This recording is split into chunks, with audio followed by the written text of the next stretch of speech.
नमस्कार साथियों, आज हम लोग मुंशी प्रेमचंद की जीवनी को देखेंगे। मुंशी प्रेमचंद का जीवनी आने वाले हर एक परीक्षाओं में अत्यंत महत्वपूर्ण है, चाहे वह नेट जेआरएफ का हो या बीए का हो, एमए का हो या कोई भी यूपीएससी कॉम्पिटिटिव एग्ज़ाम का हो। सभी परीक्षाओं में, शिक्षक भर्ती परीक्षाओं में बहुत ही महत्वपूर्ण मायने रखती है। संक्षिप्त में यह वीडियो मुंशी प्रेमचंद को समर्पित है। प्रयास रहेगा कि मुंशी प्रेमचंद से संबंधित लगभग जानकारी इस छोटे से वीडियो के माध्यम से आप तक पहुंचाऊं। बिना देर किए हुए इस वीडियो का प्रारंभ करते हैं। मुंशी प्रेमचंद का बचपन का नाम धनपत राय श्रीवास्तव था। इनका जन्म 31 जुलाई 1880 को होती है। लम्ही नामक एक ग्राम रहता है वाराणसी, जो कि उत्तर प्रदेश में है। मृत्यु देखें तो 8 अक्टूबर 1936, लगभग 56 वर्ष की उम्र में इनका निधन होता है। निधन स्थान वाराणसी, उत्तर प्रदेश ही रहा। पिता का नाम अजायब लाल है। कहीं कहीं पर अजायब राय के नाम से भी जानकारी उपलब्ध हुई है। माता आनंदी देवी और बहन सुग्गी राय। साथ ही संतान में अमृत राय, कमला देवी, श्रीपत राय हैं। इनके उपनाम को देख लेते हैं, क्योंकि इनका जो उपनाम है वो उपनाम अत्यंत महत्वपूर्ण है। परीक्षा में कई बार इनके उपनामों को बदल करके पूछा जाता है। इनके उपनाम हैं नवाब राय, प्रेमचंद। प्रेमचंद जो नाम है वो मुंशी दया नारायण निगम ने दिया था इनको, क्योंकि जब प्रेमचंद ने अपना लेख लिखना प्रारंभ किया था, कहानी हो, उपन्यास हो, कोई भी जब लेख लिखना चालू किया था तो उन्होंने नवाब राय के नाम से लिखते थे। प्रथम जब वो लिखते थे तो वह उर्दू भाषा में अपने लेख को लिखते थे, कहानियाँ लिखते थे, उपन्यासों को लिखते थे। लेकिन जब उन्होंने हिंदी क्षेत्र में अपना कदम रखा तो मुंशी दया नारायण निगम के सुझाव से अपना नाम बदलकर उन्होंने प्रेमचंद रख लिया। उपन्यास सम्राट की अगर बात करें तो उन्हें शरत चंद्र चट्टोपाध्याय द्वारा यह नाम या उपाधि उनको मिला हुआ है।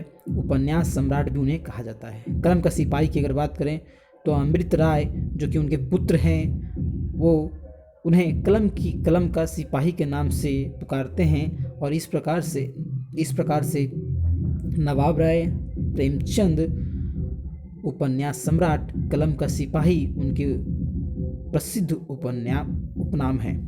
इनके उपन्यासों को अगर देखें तो एक ट्रिक के माध्यम से हम लोग इनके उपन्यासों को याद कर सकते हैं। जैसे सेवा करो प्रेम से, रंग लाएगी काया, निर्मल गबन में कर्म करेगा गोदान। इनका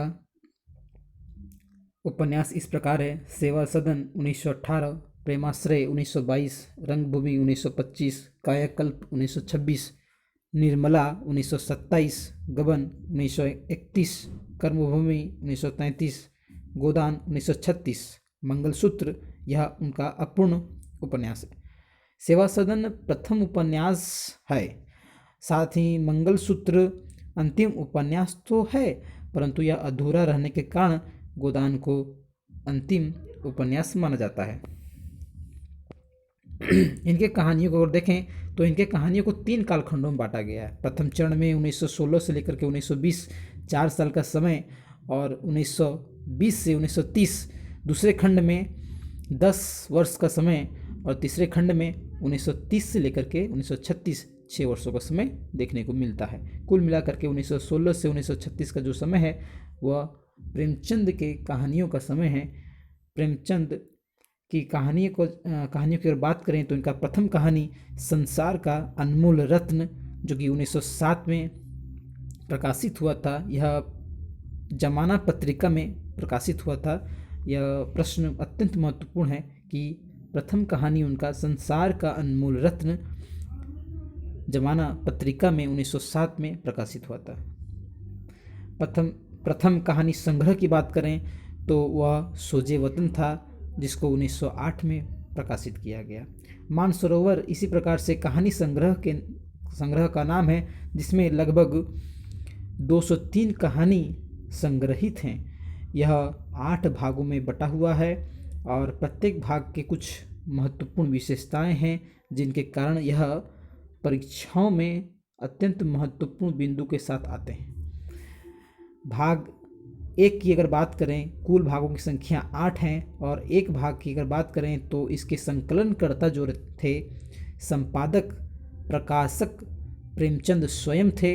इनके संकलनकर्ता स्वयं प्रेमचंद ने किया, इनको संपादित किया, साथ में इनको प्रकाशित भी किया। इसका प्रकाशन 1936 में सरस्वती प्रेस बनारस से हुई और भाग 1 में 27 कहानियाँ थी। भाग 2 की बात करें तो भाग 1 की भांति भाग 2 में भी प्रेमचंद ने ही इनका संकलन किया, संपादन भी किया और प्रकाशन भी किया। 1936 में भाग 2 का प्रकाशन होता है जिसमें 26 कहानियाँ हैं। शेष 6 भागों का संकलन, संपादन, प्रकाशन उनके ज्येष्ठ पुत्र यानी कि बड़े पुत्र श्रीपत राय ने किया। भाग 3 में 1938 में प्रकाशन हुआ जिसमें 32 कहानियाँ हैं। 1939 में भाग 4 जिसमें 20 कहानियाँ हैं। 21 कहानियाँ शोधकर्ताओं द्वारा निर्धारित किया गया है। भाग 5वां की बात करें तो यह 1946 में प्रकाशित हुई जिसमें 24 कहानियाँ थी। भाग 6 में भाग 1946 में प्रकाशित हुई जिसमें 20 कहानियाँ थी। भाग 7 में 23 कहानियाँ के साथ 1947 में प्रकाशन हुआ। भाग 8वां 31 कहानियों के साथ 1950 में प्रकाशन हुआ। कुल मिलाकर 203 कहानियाँ मानसरोवर संग्रह में है। इनकी अंतिम कहानी कफन है। प्रमुख नाटक की अगर बात करें तो करबला है, 1924 में प्रकाशन होता है। संग्राम 1923, प्रेम की वेदी 1933।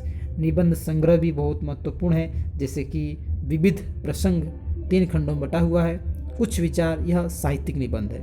अनुवाद की बात करें तो टॉल्स्टॉय की कहानियाँ, गोल्सवर्दी के 3 नाटकों का हड़ताल और चांद की डिबिया, साथ में न्याय भी बहुत महत्वपूर्ण है। तो साथियों, यह रहा मुंशी प्रेमचंद के जीवन का संक्षिप्त परिचय जो बहुत ही महत्वपूर्ण है। अगर पसंद आया हो तो लाइक सब्सक्राइब चैनल को करें, साथ में शेयर भी करें। धन्यवाद।